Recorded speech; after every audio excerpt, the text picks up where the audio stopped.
a floor drain beside the furnace where there wasn't one before.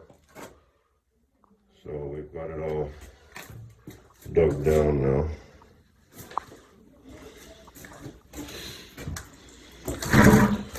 But we had an issue outside. We've dug outside and our hole filled up with sewer water. So the city's bringing out their jet truck to clear a blockage on the city side.